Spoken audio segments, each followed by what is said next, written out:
বিসমিল্লাহির রহমানির রহিম। আসসালামু আলাইকুম রহমতুল্লাহ আবরাকাতুহু। আমরা নতুন একটি বছরের প্রথম দিনে দাঁড়িয়ে আছি। নতুন বছর মানে জীবনের একটি নতুন অধ্যায়।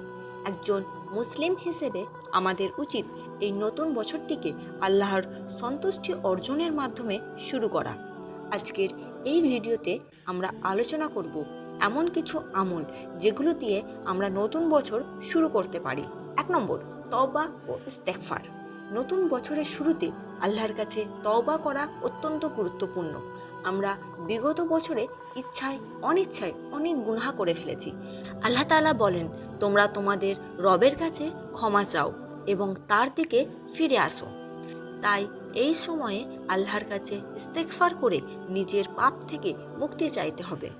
2 নম্বর, ভালো পরিকল্পনা করা। নতুন বছর শুরু করার আগে আমাদের উচিত একটি পরিকল্পনা তৈরি করা। এই পরিকল্পনা যেন হয় দিন এবং দুনিয়া উভয় দিককে নিয়ে। প্রতিদিন নিয়মিত কুরআন তেলাওয়াত, 5 ওয়াক্ত নামাজ সময় মতো আদায় এবং সাদকাহ দেওয়ার অভ্যাস গড়ে তোলার সংকল্প করতে হবে। 3 নম্বর, কুরআন তেলাওয়াতের অভ্যাস শুরু করা। নতুন বছরে আমাদের প্রতিদিন কুরআন পড়ার অভ্যাস গড়ে তোলা উচিত। আল্লাহ তাআলা কুরআনের মাধ্যমে আমাদের জন্য হিদায়াতের পথ দেখিয়েছেন। কুরআন পড়লে মন শান্ত হয় এবং আল্লাহর সঙ্গে সম্পর্ক দৃঢ় হয়। 4 নম্বর, সাদকা বা দান করা। নতুন বছরের শুরুতে গরিব অসহায় মানুষকে সাহায্য করা অনেক বড় একটি আমল। রাসূলুল্লাহ সাল্লাল্লাহু আলাইহি সাল্লাম বলেছেন, দান গুনাহগুলোকে নিঃশেষ করে দেয়, যেমন পানি আগুন নিভিয়ে দেয়। তাই সাদকা দেওয়ার মাধ্যমে নিজের বছরটি শুরু করা অত্যন্ত বরকতময়। 5 নম্বর, পরিবারের সঙ্গে সময় কাটানো। পরিবারের সদস্যদের সঙ্গে সময় কাটানো, তাদের প্রতি ভালো ব্যবহার করা এবং তাদের জন্য দোয়া করা অত্যন্ত গুরুত্বপূর্ণ। এটি একটি ছোট আমল হলেও আল্লাহর কাছে অত্যন্ত প্রিয়। 6 নম্বর, শুকরগুজার হওয়া।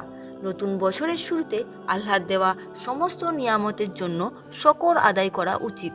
আল্লাহ বলেন, যদি তোমরা কৃতজ্ঞ হও তবে আমি তোমাদের আরও বেশি দেব। 7 নম্বর, নফল ইবাদত করা। 5 ওয়াক্ত নামাজের পাশাপাশি তাহাজ্জুদ, দুয়া এবং অন্যান্য নফল ইবাদত শুরু করা যেতে পারে। তাহাজ্জুদ নামাজ আল্লাহর নৈকট্য লাভের অন্যতম উপায়। 8 নম্বর, সুন্নতকে জীবনের অংশ করা। প্রিয় নবী সাল্লাল্লাহু আলাইহি সাল্লামের সুন্নতগুলো পালন করার সংকল্প নিয়ে নতুন বছর শুরু করুন। এটি আমাদের জীবনকে বরকতময় এবং সঠিক পথের দিশা দেখাবে। প্রিয় মুসলিম ভাই ও বোনেরা, নতুন বছরটি যেন আমাদের জন্য আল্লাহর রহমত, বরকত এবং সফলতা নিয়ে আসে। সঠিক আমল এবং ইবাদতের মাধ্যমে আমরা এই বছরটি যেন সর্বোচ্চভাবে কাজে লাগাতে পারি। আজকের ভিডিওটি যদি আপনার ভালো লেগে থাকে তবে লাইক, শেয়ার এবং সাবস্ক্রাইব করতে ভুলবেন না। আল্লাহ আপনাদের সবাইকে উত্তম প্রতিদান করুন। আমিন। আসসালামু আলাইকুম রহমতুল্লাহি ওয়া বারাকাতুহু। জাযাকাল্লাহ খাইরান।